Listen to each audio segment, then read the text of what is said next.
कोटी ठेवायचं का 8,000 कोटी ठेवायचं? आता ऍक्च्युअल कंपनी जर 900 कोटी व्हॅल्युएशनची असेल लक्षात ठेवा. ठीक आहे.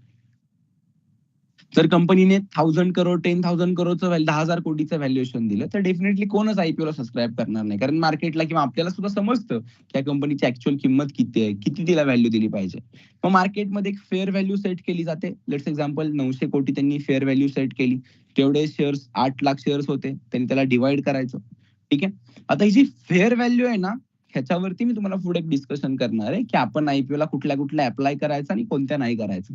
ज्या कंपन्या ह्या जी प्राइस डिसाइड करतात किंवा स्वतःचं जे व्हॅल्युएशन डिसाइड करतात ते फेअर व्हॅल्युएशन घेऊन येतात किंवा स्वस्त व्हॅल्युएशनला स्वतःचे शेअर्स घेऊन येतात ना, त्या कंपन्यांच्या आयपीओला अप्लाय करायचं. कारण त्यांचे आयपीओ वाढतात का जर कंपन्या स्वतःचे शेअर्स स्वस्त घेऊन आलेत म्हणून. काही कंपन्या काय करतात, खूप महाग स्वतःचा आयपीओ घेऊन येतात. लाईक पेटीएम 2,000 रुपये पर शेअरनी लाईक खूप हायर व्हॅल्युएशनला ते स्वतःचा आयपीओ घेऊन आले. त्यानंतर तो स्टॉक काय झाला रे, तर कोलॅप्स झाला. आता बघा ह्या 900 कोटीला तुमच्या राहिलेल्या 8 लाख शेअर्स तुम्ही डिवाइड केलं, पर शेअर किंमत आली किती आली रे, तर 1,500 रुपये ते 1,800 रुपये काय झाली, पर शेअर किंमत आली. मग काय, तर हे शेअर्स हे पब्लिकली ऑफर केले जातात. तुम्हाला टाइम दिला जातो की तुम्ही 1,500 रुपये किंवा 1,500 रुपये ते 1,800 रुपये ह्या रेंजमध्ये कंपनीच्या शेअर्सना सबस्क्राईब करू शकता, म्हणजे आयपीओला अप्लाय करू शकता. ठीक आहे. आता हे जास्त इम्पॉर्टंट नाहीये. आयपीओ कंपनी का घेऊन येतात मी एवढंच तुम्हाला सांगेल. कंपनी काय करते, स्वतःच्या कंपनीला जनरल पब्लिकसाठी शेअर्स घेऊन येतात. ठीक आहे.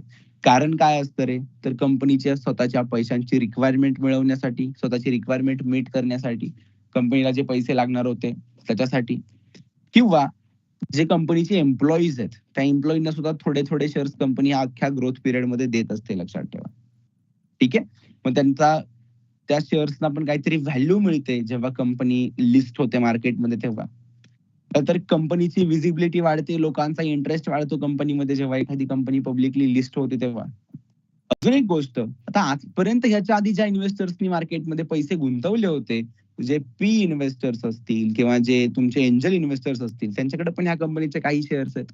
त्यांना जर हे स्वतःचे शेअर्स ते विकायचे असतील तर ते शेअर्स ह्या आयपीओ मध्ये सुद्धा विकू शकतात किंवा लिस्ट झाल्यानंतर सुद्धा विकू शकतात, लक्षात ठेवा. ठीक आहे. असे काही रिझन्स आहेत म्हणून कंपनी काय करतात मार्केटमध्ये रे, तर आयपीओ घेऊन येतात आणि तुम्हाला त्या आयपीओला काय करता येतं रे, तर सबस्क्राईब करता येतं. आता एकच गोष्ट लक्षात ठेवा, कंपनी आयपीओ किती रुपयाला घेऊन येते, कसा घेऊन येते, कसं व्हॅल्युएशन काढते, हा तुमचा आणि माझा कन्सर्न नाहीये. हे तुम्हाला यावं किंवा ह्या गोष्टी महत्वाच्या आहेत, काही गरज नाहीये, लक्षात ठेवा. ठीक आहे. आपल्यासाठी इम्पॉर्टंट काय आहे, तर कोणत्या आयपीओला अप्लाय करायचं आणि कोणत्या आयपीओला अप्लाय नाही करायचं. एखादा वर्ड मी ट्राय करेल न यूज करण्याचा, बट ती माझी बोलायची स्टाईल आहे, so I don't think so. Me try करतो बट ते नाही होणार. ठीक आहे. आता आयपीओचा सिक्वेन्स काय, तर कंपनी सर्वात पहिल्यांदा एक बँकर अपॉइंट करते, त्यानंतर सेबीकडे जाते, परमिशन घेते. सेबीकडून जर अप्रुव्हल मिळाला आयपीओ साठी, त्यानंतर काय होतं रे, आतापर्यंत जे काय झालं ती एक जस्ट स्टोरी होती. त्यातनं आपल्याला काही खूप लॉजिकल असं काही शिकायचं नाही. इथून पुढच्या गोष्टी इम्पॉर्टंट आहेत. ठीक आहे. सेबीकडून अप्रुव्हल घेते, त्यानंतर एक डीआरएचपी फाईल करते. डीआरएचपी म्हणजे काय, आपल्या सगळ्या इन्व्हेस्टर्ससाठी कंपनी अख्खा बिझनेस स्वतःचा एक्सप्लेन करते की किती मोठा आयपीओ आपण घेऊन येतोय, किती शेअर्स पब्लिकसाठी देणार आहे, आपलं फायनान्शियल स्टेटमेंट, कंपनीचा बिझनेस, कंपनीचं मॅनेजमेंट, त्यांचं डिस्क्रिप्शन असेल, रिस्क कोणत्या कोणत्या आहेत बिझनेसमध्ये, म्हणजे पूर्ण बिझनेस तुम्हाला सांगितला जातो की हा बिझनेस अशा अशा प्रकारे चालणार आहे, इथून पुढे आपण हे करणार आहे, आयपीओ मधून एवढे पैसे रेज करतोय, त्याचा उपयोग ह्यासाठी करणार आहे, असं कम्प्लीट तुम्हाला नॉलेज किंवा पूर्ण बिझनेस कशात शिकवलं जातो रे, तर डीआरएचपी मध्ये. हे तुमच्या सगळ्यांना वाचायला अवेलेबल असतं. ज्यांना ज्यांना ह्या कंपनीच्या शेअर्ससाठी अप्लाय करायचे त्या सर्वांसाठी हे डीआरएचपी ओपन आहे. ठीक आहे. जर कंपनी स्वतःची शेअर्सची प्राइस बँड फिक्स करते की ह्या आणि ह्या रेंजमध्ये तुम्हाला अप्लाय करता येईल, आणि त्यानंतर काय असतं रे, तर बुक बिल्डिंग असतं किंवा तुम्हाला इथं आयपीओ ला काय करता येतं रे, तर अप्लाय करता येतं. ही एक प्रोसेस आहे, लक्षात ठेवा. ठीक आहे, आयपीओची.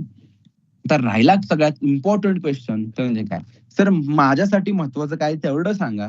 तर लक्षात ठेवा, ह्या ज्या कंपनीज तुम्ही इथं बघताय, ह्या गेले 10-10, 20-20 वर्ष, 50-50 वर्ष झाल्या मार्केटमध्ये पब्लिकली लिस्ट झालेल्या आहेत.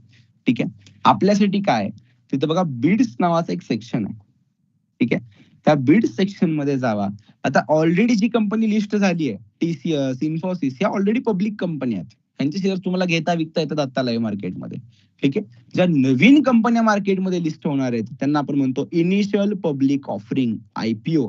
इथं बिड सेक्शन मध्ये जायचं झिरोदामध्ये आणि इथं IPO सेगमेंट वरती क्लिक करा. देन तुम्हाला आता जे IPO चालू आहेत तर इथं सगळे बघायला मिळतील. आत्ता चालू म्हणजे काय, ह्या कंपन्या आत्ता मार्केटमध्ये पहिल्यांदा लिस्ट होणार आहेत. ते स्वतःचे शेअर्स लिस्ट करण्यासाठी काय आहेत रे, तर घेऊन आलेले आहेत, लक्षात ठेवा, त्या ह्या सगळ्या कंपनीचा.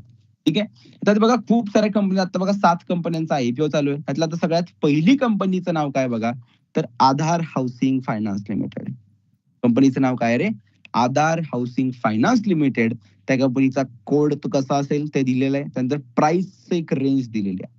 तुम्हाला जर अप्लाय करायचं असेल तर 300 to 315 ही प्राइस रेंज कंपनीने ठेवलेली आहे.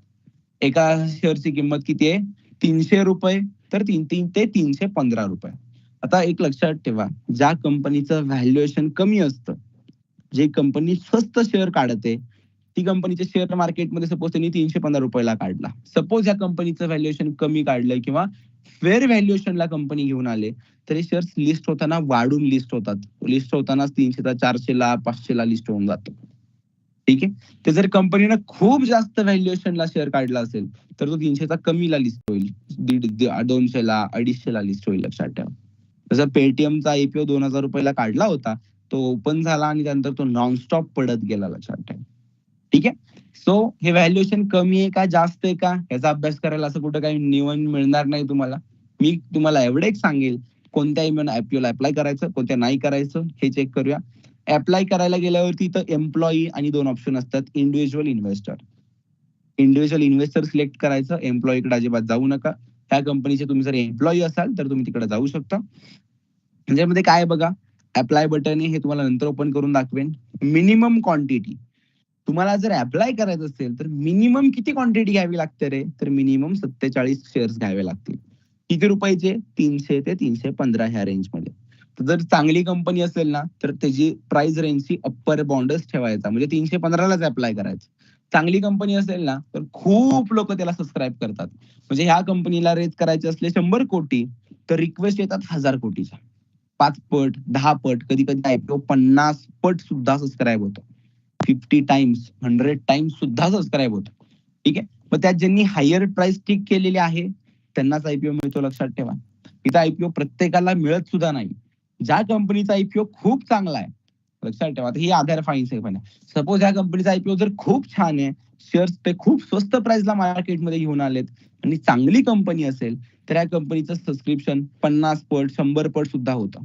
तर 100 पट सबस्क्रिप्शन झालं तर 100 मधल्या एकालाच IPO मिळणार आहे. 50 पट सबस्क्राईब झाला तर 50 मधल्या एकालाच IPO मिळणार आहे, लक्षात ठेवा. ठीक आहे. सो काय करायचं, एकच लॉटला अप्लाय करायचं, म्हणजे एकच 47 क्वांटिटीचा एकच लॉट घ्यायचा. उगाच 10 लॉट घेत बसायचं नाही आणि प्राइस रेंज 315 ठेवायची. दुसरी गोष्ट, प्रत्येक कंपनीसाठी हे करायचं नाही. ज्या ज्या कंपन्यांचं मी सांगेन ना त्या कंपन्यांच्याच IPOला फक्त अप्लाय करायचं. आता इन्व्हेस्टरचा टाईप कुठला, इन्व्हेस्टर. त्यानंतर बघा इश्यू साईज. इश्यू साईज किती आहे रे, तर इथे त्यांनी मेन्शन केलेला आहे बघा, समथिंग 7 कोटीचा इश्यू साईज आहे. टोटल एवढे शेअर्स ते इश्यू करणार आहेत. ठीक आहे. लॉट साईज किती आहे, 47चं डिस्काउंट वगैरे काही नाहीये. तुम्हाला जर DRSP वाचायचं असेल इथं क्लिक करा, कंपनीचा अख्खं DRSP वाचायला मिळेल. तो IPO किती सबस्क्राईब झालेला आहे ते सगळं इथं बघायला मिळेल. ठीक आहे. आता हे झाल्यावरती ह्या IPOला डेट्स असतात. तर तारखा कसल्या कसल्या आहेत बघा ह्या IPOच्या. ठीक आहे. एक तर IPO चालू झालाय बघा 8 तारखेला, एंड होणार आहे 10 तारखेला. 8 ते 10 तारखेमध्ये रोज सकाळी 10 ते 3 का 5च्या मध्ये तुम्हाला अप्लाय करावं लागतं. ठीक आहे. रात्री इव्हिनिंगला अप्लाय नाही होणार, तुम्हाला दिवसाचा अप्लाय करावं लागेल. 8 तारीख ते 10 तारीख. ते झालं की 13 तारखेला तुमची अलॉटमेंट होणार आहे. म्हणजे जेवढं पण IPO अप्लाय होतील, तर बघा त्यांनी सपोज 100 शेअर्स काढलेत कंपनीचे विकायला. जर अप्लाय केले 90च लोकांनी तर काय झालं रे, अंडर सबस्क्राईब झाला IPO, सक्सेसफुल नाही झाला. असं होत नाही, लक्षात ठेवा जनरली. ठीक आहे. त्यानंतर 100 त्यांनी शेअर्स विकायला काढलेत, अप्लाय केलं 1000 लोकांनी किंवा 1000 जणांची रिक्वेस्ट आली, म्हणजे काय होणार, इथं 10 एकालाच IPO मिळतात. मग तो कुणाला मिळणार, हे लॉटरी मेथडनी असतं, कुणालाही मिळतो. ठीक आहे. मग ती अलॉटमेंट होईल तुमची 13 तारखेला. 13 तारखेला अलॉटमेंट झाली की 14 तारखेला रिफंड होतं. कुणाचा रिफंड होईल? आता हे 100 जणांनाच द्यायचा होता. रिक्वेस्ट आल्या 1000 जणांच्या. त्यातल्या 100 जणांना वाटला गेला. राहिलेले जे 900 जण होते त्यांचे पैसे बँक अकाउंटला 14 तारखेला रिटर्न येऊन जातात. ठीक आहे. त्याच दिवशी ज्यांना ज्यांना मिळालाय त्यांच्या डीमॅट अकाउंटमध्ये शेअर्स पण ट्रान्सफर केले जातात. आणि 15 तारखेला आयपीओ काय होणार मार्केटमध्ये रे? तर लिस्ट होणार, लक्षात ठेवा. म्हणजे त्या दिवशी सकाळी 10 वाजल्यापासून त्या कंपनीचा शेअर मार्केटमध्ये लिस्ट होतो. तो तुम्हाला विकत घेता येतो. तुम्हाला जर आयपीओ मध्ये मिळाला असेल तर तुम्हाला तो विकता सुद्धा येतो.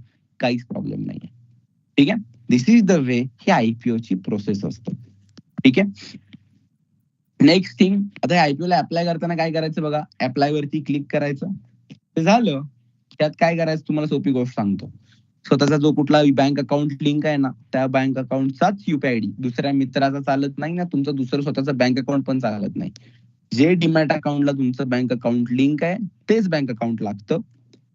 एक नीट गोष्ट आहे का, आयपीओ ला अप्लाय करण्यासाठी पैसे डीमॅट अकाउंट मध्ये नाहीच टाकावे लागत. आयपीओ ला अप्लाय करण्यासाठी पैसे बँक अकाउंट मध्ये ठेवायचे असतात.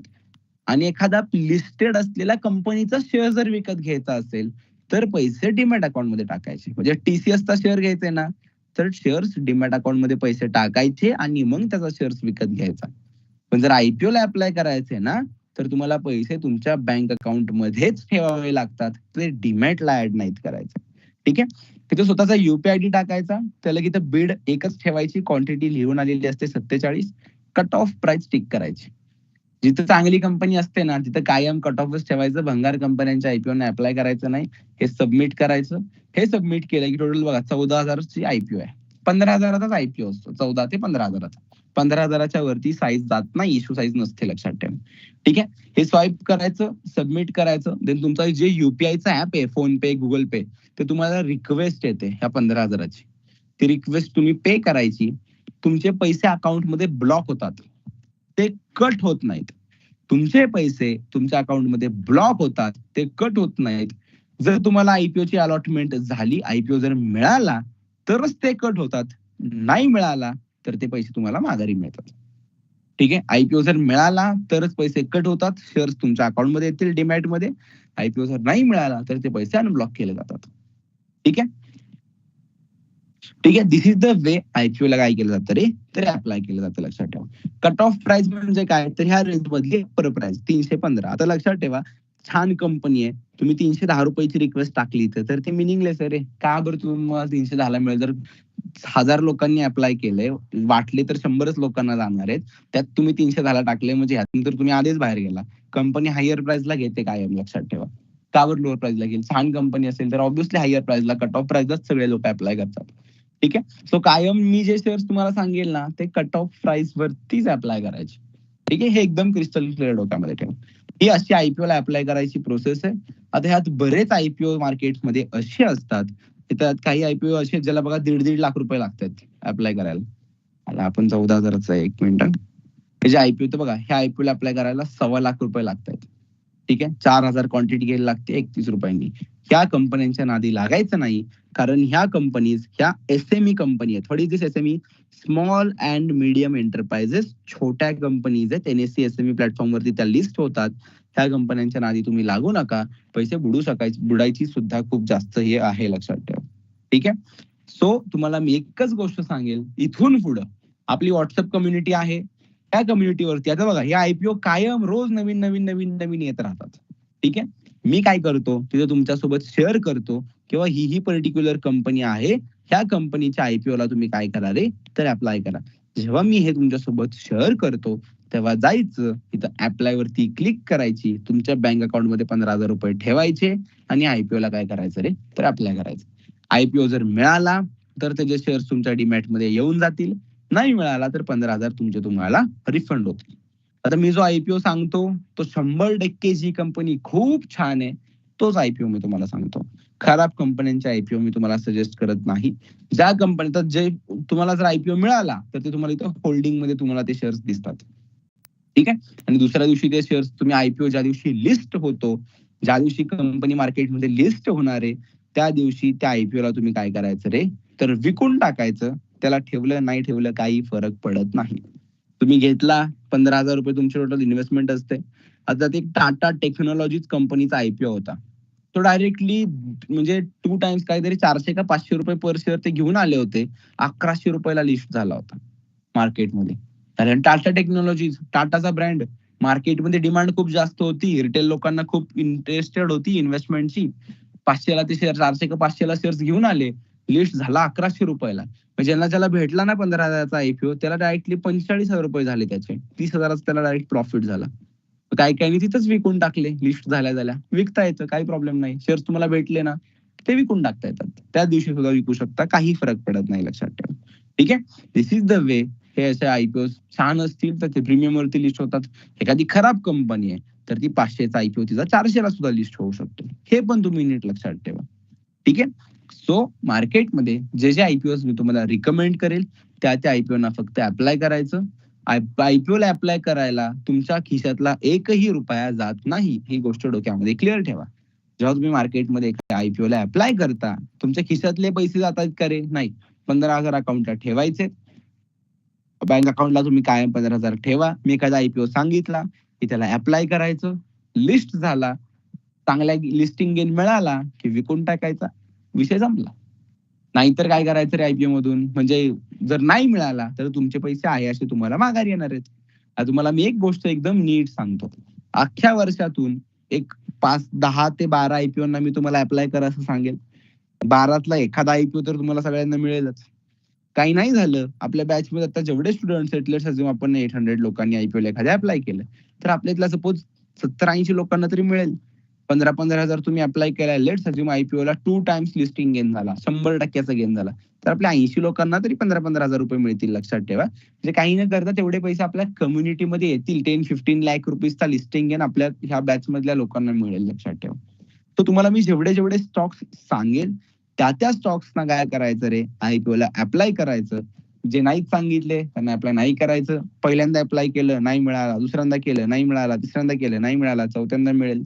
हा सगळा लकचा पार्ट आहे, इथे लक्षात ठेवा. इथे कुठल्याही प्रकारचं हे चालत नाही ना, की लॉटरी मेथड आहे. ठीक आहे. सो असं काही नसतं की सर मलाच मिळत नाही, असं होतंय तसं होतंय, मी काय करू, नवीन काय करू का? काही करायचं नाही. आपलं अप्लाय करत राहायचं. 15,000 रुपये तर अकाउंटमध्ये ठेवायचं. ते ब्लॉक होतात, अनब्लॉक होतात, ब्लॉक होतात, अनब्लॉक होतात. असं फक्त करत राहायचं. अख्ख्या वर्षात एक जरी आयपीओ मिळाला, तुमचे 15,000 वरती 15,000 मिळणार आहेत. पैसे तुमचे इनडायरेक्टली दुप्पट होतात. तुम्हाला काय खूप मोठं कष्ट करायचे का नाही. चुकून 2-3 आयपीओ जर अलॉट झाले अख्ख्या वर्षामध्ये, तर 15,000 वरती तुम्हाला काय रे, तर जास्त पैसे मिळतील. ठीक आहे. इनडायरेक्टली तुम्हाला एक लास्ट सांगतो, ह्या सर्वातून तुम्हाला एकच गोष्ट करायची, ती म्हणजे काय, आयपीओ म्हणजे काय, तर कंपनी सगळ्यात पहिल्यांदा मार्केटमध्ये लिस्ट होत असते तेव्हा कंपनी काय करते, स्वतःचा आयपीओ घेऊन येते. ठीक आहे. तुम्ही काय करायचं या सिच्युएशन मध्ये, जे तुम्हाला मी व्हॉट्सअप कम्युनिटीवरती शेअर करेल, एखाद्या चांगल्या कंपनीचा आयपीओ जर मार्केटमध्ये आला तर मी तुम्हाला ते आपल्या व्हॉट्सअप कम्युनिटीमध्ये शेअर करतो की हा किती % गेननी लिस्ट होणार आहे आणि तुम्हाला कितीचा प्रॉफिट होऊ शकतो, हे मी तुम्हाला शेअर करतो. त्या आयपीओला जायचं आणि अप्लाय करायचं. ज्यांना ज्यांना मिळेल त्यांनी जायचं, लिस्ट झाल्यावरती ते शेअर्स विकून टाका. ठीक आहे. तर विकायचं कसं काय हे तुम्हाला पुढच्या सेशन्स मध्ये शिकवणारच आहे. आणि एखाद्याला जर नाही मिळाला तर तुम्हाला त्यात काहीच लॉस होत नाही, कारण 15,000 तुमचे ब्लॉक होतात 2 दिवसांसाठी, परत ते तुमचे तुम्हाला रिटर्न पण होऊन जातात. पैसे तुमच्याच अकाउंटला असतात, ते फक्त ब्लॉक होतात. 2-3 दिवसांनी नाही मिळाला तर ते अनब्लॉक होतात, लक्षात ठेवा. ठीक आहे. दिस इज द वे ही आयपीओ ची प्रोसेस आहे. होप सो ह्याच्यामध्ये काही डिफिकल्ट असा पार्ट काहीच नव्हता. तुम्हाला जर समजत नसेल, you can check it on Google. एकदा गुगलवरती जावा, आयपीओ ची स्टोरी रीड करा, देन तुम्हाला त्या गोष्टी क्लिअर होतील. ठीक आहे. अशा प्रकारे मार्केटमध्ये हा आयपीओ ची स्टोरी असते. यात बघा अजून 2-3 गोष्टी आहेत. आता थोडंसं ऍडव्हान्स ज्यांना इंटरेस्ट आहे त्यांनी सेशन संपल्यावरती काय करा रे, त्याचा स्टडी करायचा असेल तुम्हाला तर एक 2-3 पॉइंट्स मी तुम्हाला अजून देईल. ठीक आहे. एनईसीची वेबसाईट आहे. ठीक आहे. एनईसीच्या वेबसाईटला व्हिजिट करा. त्याच्यावरती सगळे इश्यूज दिसतात. अपकमिंग इश्यूज अँड ऑल असे कंपनीचं नाव दिसतं. ठीक आहे. त्यानंतर तो किती, त्याला ऑफर किती शेअर्स केलेले आहेत, किती बिड्स आलेले आहेत आणि सबस्क्रिप्शन कॅटेगरी कशी आहे, किती टाइम सबस्क्राईब झालेला आहे, हे सगळं तुम्हाला इथं बघायला मिळतं. ठीक आहे. की किती टाइम्स तुम्हाला तो आयपीओ सबस्क्राईब झालेला आहे ते सुद्धा बघायला मिळतं. त्यात 2-3 कोटा असतात, क्यूआयबी कोटा, रिटेल कोटा, इन्स्टिट्यूशनल कोटा. या सुद्धा गोष्टी तुम्ही इंटरेस्ट असेल तर तुम्ही बघा. तुम्हाला आयपीओ अलॉट झाला का नाही झाला हे चेक कुठं करता येतं, तर there is K fintech platform आहे. इथं ते समजतंच तुम्हाला. नाही झाला ना काही चेक करायची पण गरज नाहीये हे इथं जाऊन. ठीक आहे. ऑटोमॅटिकली तो शेअर्स तरी येतात, नाहीतर पैसे तरी येतात. पैसे आले तर म्हणायचं नाही मिळाला, आणि जर शेअर्स तुमच्या अकाउंटला आले तर यू कॅन समजायचं की तुम्हाला आयपीओ मिळालेला आहे. तर जर तुम्हाला अलॉटमेंटच्या दिवशी, म्हणजे काही जणांना खूप इच्छा असते लगेच कळावं की आयपीओ भेटला का नाही भेटला ते. म्हणजे ज्या दिवशी अलॉटमेंट अनाऊन्स होते ना, ती रात्री जनरली लेट अनाऊन्स होते, 9-10 वाजता. अलॉटमेंट अनाऊन्स झाली की तुम्हाला ह्या वेबसाईटवरती काय आहेत रे, तर त्या गोष्टी चेक करता येईल के फिनटेक. त्यात तुम्हाला मी पीडीएफ शेअर करून देईन. ठीक आहे. तर एकदा तुम्ही गो थ्रू करा. आयपीओ काही खूप मोठी गोष्ट नाहीये. कधीतरी अप्लाय करायला चांगला आयपीओ मिळतो. त्याला काय करायचं, फक्त तर अप्लाय करायचं. ठीक आहे. आता ही आयपीओ स्टोरी आता एंड करूया आणि आता आपल्या नॉर्मल मार्केटकडे जाऊया. आता तुम्हाला कळालं असेल कंपनी आजपर्यंत ज्या लिस्ट झालेल्या आहेत, इन्फोसिस, टीसीएस, एचडीएफसी बँक, या सगळ्या त्यांनी मार्केटमधून आधी पैसे उचललेत आणि त्याच्या अगेन्स्ट लोकांसाठी काय केलेले आहेत रे, तर स्वतःचे शेअर्स पब्लिकली वाटलेले आहेत. लक्षात ठेवा. आता ती कंपनी मार्केटमध्ये काय झाली रे, तर पब्लिक झाली. एकदा कंपनीचा शेअर मार्केटमध्ये लिस्ट झाला की ती कंपनी मार्केटमध्ये पब्लिक होते. म्हणजे काय, की तुम्ही शेअर्स सगळ्यांनी, आपल्या रिटेल इन्व्हेस्टर्सने आपण त्या कंपनीचे शेअर्स विकत घेतो. त्यात कंपनीचे प्रमोटर असतात, इन्स्टिट्यूशन असतात, प्रायव्हेट इक्विटी प्लेयर्स, असे खूप मोठे मोठे प्लेयर्स कंपनीचे शेअर्स होल्ड करतात. लक्षात ठेवा. ठीक आहे. मग आपण शेअर्स विकत असतो, कोणतरी नवीन घेत असतं, शेअर्सची किंमत वाढत पडत असते. विकणारे जास्त झाले तर शेअर्सची किंमत पडते, विकत घेणारे आले तर शेअर्सची किंमत वाढत जाते. आता एखाद्या शेअर्स वाढणं पडणं हे सगळं कंपनीच्या सप्लाय डिमांड वरती आहे. दुसरी गोष्ट, कंपनीनी जर चांगला परफॉर्मन्स केला, कंपनीचं काय केलं, मार्केटमध्ये स्वतःचं एक्सपान्शन केलं, बिझनेस एक्सपान्शन केलं, ग्रोथ करत राहिली, तर ह्या शेअर्सची किंमत काय होते रे, मार्केटमध्ये वाढत वाढत जाते. तर जर कंपनी खराब परफॉर्म करायला लागली, जर बिझनेस चांगला करत नसेल, खराब गोष्टी कंपनीसाठी घडायला लागल्या, तर कंपनीच्या शेअर्सची किंमत काय होते रे, तर पडायला लागते. कारण लोक त्या कंपनीचे शेअर्स काय करतात रे, तर विकायला लागतात. लक्षात ठेवा. ठीक आहे. अशा प्रकारे ह्या कंपनी लिस्ट झाल्यावरती जे शेअर्सच्या वाढण्यानं पडण्यानं कंपनीला काय असा खूप मोठा फायदा तोटा होत नाही, की आज एचडीएफसी बँक 2% वाढलीये, मग एचडीएफसी बँकेला काय फायदा झाला का त्याचा, तर काय होत नाही. तो ऑलरेडी ते इन्व्हेस्टर आहे आपण एचडीएफसी बँकेचं. लक्षात ठेवा. एचडीएफसी बँक स्वतःचा बिझनेस करतीये, ती on ground as it is चालूच राहणार आहे. एखाद्या न्यूजमुळे ह्याच्यामुळे एचडीएफसी शेअर्स पडू शकतात, वाढू शकतात. लक्षात ठेवा. त्या कंपनीच्या ग्रोथ वरून, ह्या सगळ्या गोष्टींवरून तुम्हाला काय तरी हे फॅक्टर्स बघायला मिळतात. ठीक आहे. आता आपण पुढे जाऊया आणि let's discuss about stock market. आता सगळ्यात महत्वाची गोष्ट काय आहे रे, तर स्टॉक मार्केट. आता सगळ्यात इम्पॉर्टंट काय, की हे स्टॉक मार्केट बनवतं कोण, तर stock market is the electronic market place where buyer sellers meet and trade their point of view. इथे काय होतं रे, कोणतरी विकणारा विकत घेणारा येतो आणि त्या दोघांच्या मध्ये ट्रेड होतो. स्वतःच्या ते काय काय स्वतःचा जो काय पॉइंट ऑफ व्ह्यू असतो त्याप्रमाणे ते काय करतात रे, तर ट्रेड करत असतात. ठीक आहे. सगळ्यात इम्पॉर्टंट स्टेटमेंट हे नीट लक्ष देऊन ऐका. Different opinions of people make the market. लोकांच्या ज्या वेगळ्या वेगळ्या ओपिनियन्स असतात, या ओपिनियन्सच मार्केटला बनवतात. लक्षात ठेवा. Different opinions of people make the market. या मार्केटमध्ये प्राइस कशी होते रे एखाद्या शेअरची, एखाद्या शेअरनी किती रुपयाला ट्रेड करायचं, हे तुम्हाला कशावरून कळतं रे, हे लोकांच्या डिफरंट ओपिनियन्स वरून तुमच्या लक्षात येतं. लक्षात ठेवा. तर म्हणजे काय, त्याचं तुम्हाला मी एक एक्झाम्पल देतो. ठीक आहे. तर लेट्स अज्युम एक कंपनी आहे. ठीक आहे. चांगला प्रॉफिट कमवते, खूप वर्षापूर्वी लिस्ट झाली आहे, चांगली छान कंपनी, तिचा शेअर एक छान वाढलेला आहे. सपोज तो शेअर आता ट्रेड करतोय 1700 रुपयाला. तो शेअर कितीला ट्रेड करतोय आता, 1700 रुपयाला. कंपनीने आधीच सांगितलंय की आपण दरवर्षी इथनं पुढे 25% ग्रो करणारे, रिव्हेन्यू मध्ये, प्रॉफिट मध्ये.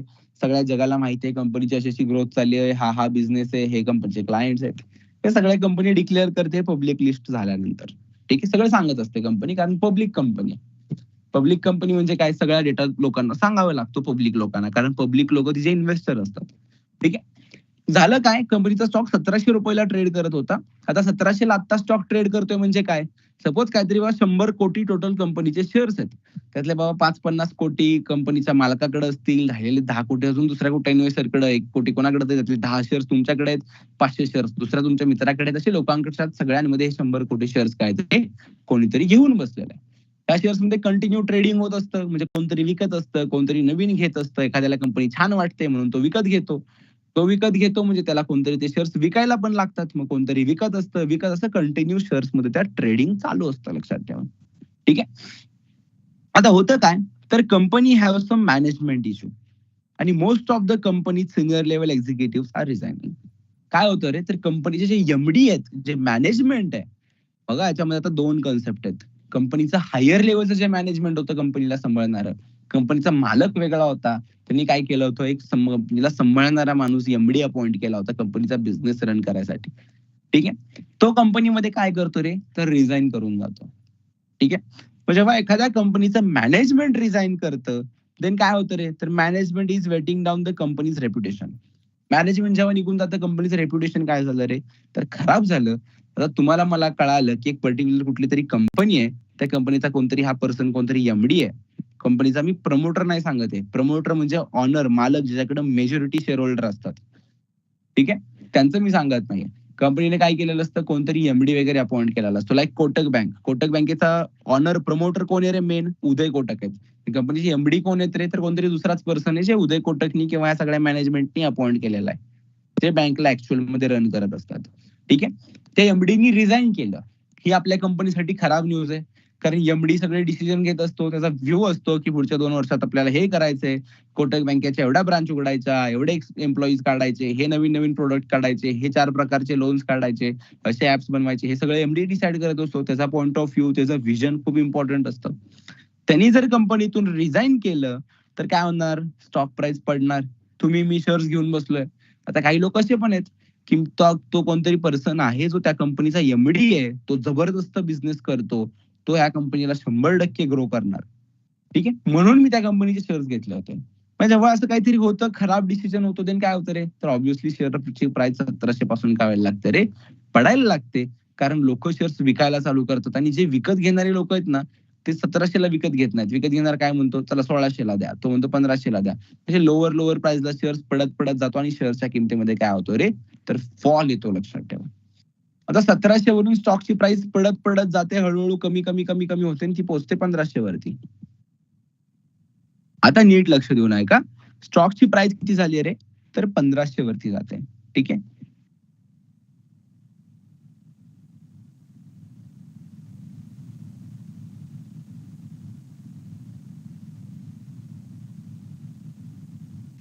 देन बघा, I think according to the stock price of company. आता बघा, इथं 2 प्रकारचे लोक आहेत मार्केटमध्ये. एक असतो बायर्सचा वर्ग, एक असतो सेलर्सचा वर्ग. सिच्युएशन तुम्हाला पण कळाली आहे, मला पण कळाली आहे. 1700 वरून कंपनीच्या एमडीने रिझाईन केलं म्हणून स्टॉक पडला आणि तो आला 1500 वर. आता बघा, एक बायर तुमचा किंवा त्यातला एक पर्सन जो आहे त्याचा व्ह्यू काय, I think according to me the stock price of company is over reacted to the situation. Stock price 1700 वरून जी 1500 ला आली, ती ओव्हर रिएक्शन केली स्टॉकनी. ठीक आहे. मला असं वाटतं की कंपनीला लवकरच कोणतरी चांगला लीडर मिळेल. आधीचा जो लीडर होता त्याच्यापेक्षाही चांगला लीडर कंपनीला लवकरच मिळेल आणि कंपनीची स्टॉक प्राइस काय करू शकते, तर 1500 पासून परत वाढू शकते आणि ती परत इन्क्रीज होऊ शकते. असं हे एका पर्सनला वाटत असतं. म्हणजे त्याची इच्छा काय होते रे, इथं 1700 वरून स्टॉक 1500 ला आलेला आहे. हे कंपनीने खूप जास्त करेक्शन केलं. कंपनीला नवीन कोणतरी एमडी लवकरच मिळेल आणि तुम्हाला इथं इथं खूप चांगली बाईंग ऑपॉर्च्युनिटी आहे. कारण कंपनीचा स्टॉक इथून पुढे वाढू शकतो जर कंपनीला चांगला एमडी मिळाला तर. हे एक ओपिनियन झालं. ठीक आहे. तेच दुसरा एक पर्सन आहे. त्याचं ओपिनियन काय, I think company stock price will likely go down because company will find challenging to find a new CEO.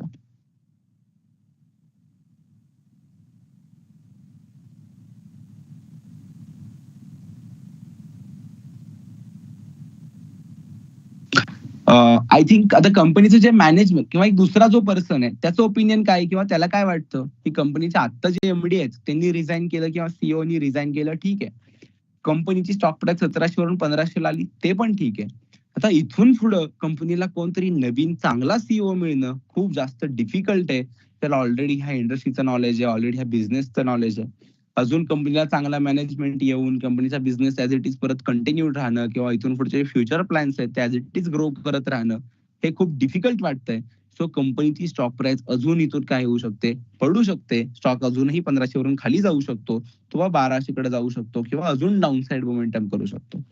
हे काय झालं, तर ही सेकंड ओपिनियन झाली. लक्षात ठेवा, सेलर्सची. म्हणजे एक सेम सिच्युएशन आहे, त्याच्यावरती 2 लोकांचं ओपिनियन आहे. एकाला असं वाटतंय की स्टॉकनी ओव्हर रिएक्शन केले, इथून तो वाढणार आहे. दुसऱ्याला असं वाटतं की स्टॉकनी जी स्टॉक 1700 वरून 1500 ला आलेला आहे, इथून तो अजूनही पडू शकतो. कारण जे एमडींनी रिझाईन केलं ते खूप चांगले एमडी होते आणि इथून त्या स्टॉकनी परत एकदा वाढणं खूप जास्त डिफिकल्ट आहे. असं हे सेकंड पर्सनचं ओपिनियन होतं, लक्षात ठेवा. मग तो झाला मार्केटमधला सेलर आणि एक झाला मार्केटमधला बायर. मग ह्या दोन लोकांचं एक वेगळं ओपिनियन आहे. हेच मार्केटमध्ये प्राइस डिस्कव्हरी करतं. त्या बाय करणारा असा विचार करणारे जास्त लोक असतील तर डेफिनेटली स्टॉक प्राइस वाढेल. ते जर सेल करणारं ओपिनियन जास्त लोकांचं असेल तर डेफिनेटली स्टॉक प्राइस काय होईल रे, तर डाऊन साइड मोमेंटम करेल. बाय करणारे जास्त ओपिनियनचे लोक असतील ते शेअर्स विकत घ्यायला लागतील, स्टॉक प्राइस इथून अपसाइड मोमेंटम चालू करेल. विकणारे लोक जास्त असतील किंवा निगेटिव्ह ओपिनियन जर जास्त असेल, स्टॉक प्राइस इथून डाऊन साइड मोमेंटम करेल. अशा प्रकारे मार्केटमध्ये जे वेगवेगळं ओपिनियन आहे लोकांचं, तेच मार्केटमध्ये प्राइस डिस्कव्हरी करतात.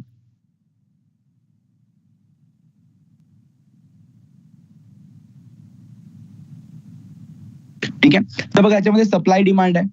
तर हा सप्लाय डिमांड कसं काम करतो?